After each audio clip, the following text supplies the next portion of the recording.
Assalamualaikum warahmatullahi wabarakatuh. Mari kita dengarkan ceramah atau kajian dari Tuan Guru kita, yaitu Ustadz Abdul Somad, yang berjudul tentang kemerdekaan. Jangan sampai cucu anak-anak kita lupa dengan sejarah. Mari kita dengarkan agar tidak gagal paham. Alhamdulillah, wassalatu wassalamu ala Rasulillah Sayyidina wa maulana Muhammad ibn Abdullah wa ala alihi wa sahbihi wa man tabi'ahu wa mawala. Ashhadu an la ilaha illallah wahdahu la syarika lah, wa ashhadu anna sayyidana Muhammadan abduhu wa rasuluhu la nabiyya ba'dah. Qala Allah ta'ala fil Qur'anil 'azim wa huwa asdaqul qailin. A'udzu billahi minasy syaithanir rajim. Ya ayyuhalladzina amanu taqullaha haqqa tuqatih wa la tamutunna illa wa antum muslimun. Wa qala ta'ala fi ayatin ukhra.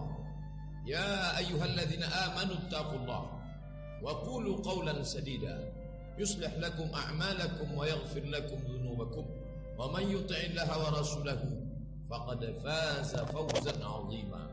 عباد الله، أوصيكم ونفسي بتقوى الله وطاعته فقد فاز المتقون.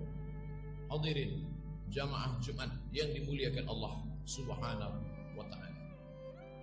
Hari ini hari Jumat 71 tahun yang lalu, di hari yang sama dalam tanggal yang berbeda, bangsa ini memproklamirkan kepada seluruh penduduk dunia bahwa dia bebas dari penjajahan. Kenapa yang dipilih hari Jumat? Kenapa bukan hari Selasa? Kenapa bukan hari Rabu? Ada apa dengan hari Jumat? Karena memang orang-orang yang mengumumkan kebebasan kita dari penjajahan Belanda, orang-orang kafir laknatullah alaihim ajma'in, itu adalah orang-orang yang religius, orang-orang yang agamis. Mereka bukan hanya sekedar para pejuang rasionalis, tapi mereka orang-orang yang beragama. Mereka tahu bahwa induk dari segala hari adalah hari Jumat, karena mereka percaya siang malam mereka bersaksi asyhadu an la ilaha illallah wa asyhadu anna Muhammadan Rasulullah. Muhammad sallallahu alaihi wasallam sudah mensabdakan bahwa hari itu ada satu hari dipilih oleh Allah, Sayyidul Ayyam, itulah dia hari Jumat. Mereka ingin bahwa kemerdekaan itu ditolong oleh para malaikat yang mengaminkan doa satu titik di hari Jumat. Hari Jumat diumpamakan seperti cermin, lalu di tengah cermin itu ada satu titik, ada satu doa yang mustajab. Maka selesai bendera itu dikibarkan, proklamasi dibacakan, Presiden Insinyur Soekarno mengangkat kedua tangannya, berdoa kepada Allah Subhanahu wa taala, diaminkan oleh mereka yang hadir saat itu. Foto gambar menjadi bukti sejarah, menjadi saksi bisu sampai hari ini bahwa mereka memang berdoa kepada Allah Subhanahu wa taala. Lidah mereka yang berdoa hari itu lidah-lidah yang dikabulkan oleh Allah Subhanahu wa taala. Karena Nabi SAW bersabda, di antara doa yang dikabulkan Allah adalah as-saim hatta yuftir, orang yang berpuasa sebelum ia berbuka. Presiden Soekarno, Wakil Presiden Muhammad Hatta, mereka yang hadir pada pagi Jumat itu semuanya dalam keadaan berpuasa, karena kita memproklamirkan kemerdekaan kita tepat pada tanggal 9 Ramadan 1364 Hijriah. Lalu hari ini orang berkata, apa bedanya 17 Agustus dengan 9 Ramadan? Bagi orang yang tidak mengerti agama, itu kan hanya penanggalan biasa. Tapi orang yang beriman kepada Allah, bertemu dua kemuliaan. Hari Jumat adalah Sayyidul Ayyam, induk dari penghulu pemimpin hari Jumat. Dan bulan Ramadan adalah Sayyidus Syuhur, induk dari segala bulan kemuliaan. Satu-satunya nama bulan yang disebutkan dalam Al-Quran, Syahrul Ramadan allazi unzila fihi al-Quran. Maka hari kemerdekaan kita bertemu dua Sayyidul Ayyam dengan Sayyidul Syuhur, hari Jumat jatuh tepat pada bulan suci Ramadan. Hari ini anak-anak kita tidak lagi mengerti kapan kita merdeka. Mereka tidak lagi punya polesan agama. Tanpa sadar kita sudah mensekulerkan mereka. Kita sudah membuat mereka tidak mengenal agama. Mereka menganggap agama hanya untuk menikah di masjid, mati sholat di jenazah di masjid.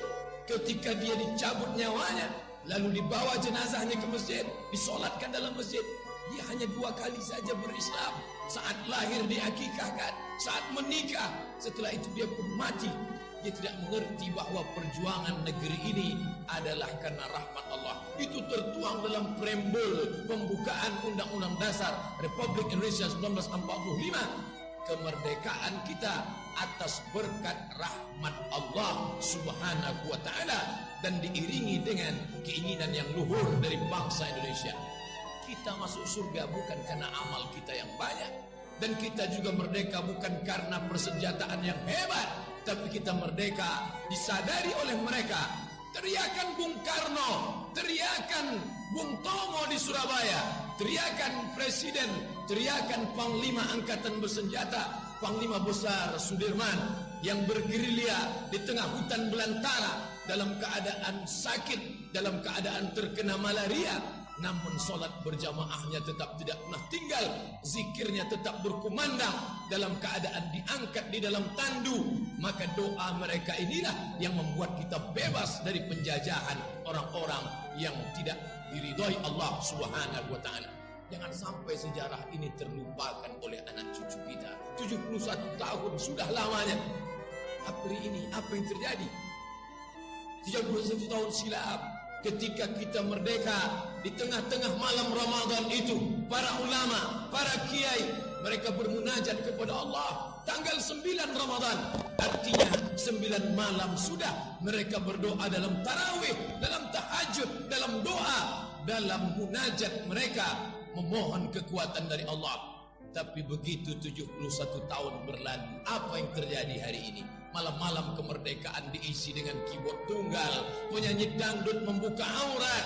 Tengah malam kita dengarkan suara hiruk pikuk dengan berbagai macam perayaan yang katanya syukuran, tapi sebenarnya syukuran, berbaju syukuran tapi berisi kekufuran. Jangan heran, musibah datang silih berganti. Umat ini tidak akan pernah bangkit. Kenapa? Karena sudah mengkhianati apa yang dilakukan orang di masa yang lalu. Muslim yang ada di Uni Soviet merasa bangga.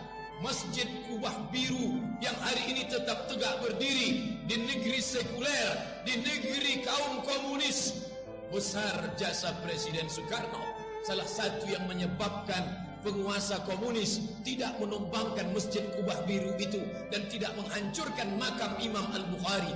Salah satu adalah karena jasa presiden kita. Tapi setelah kita lama merdeka, apa yang terjadi dengan masjid-masjid kita? Apa yang terjadi dengan rumah yang kita katakan suci?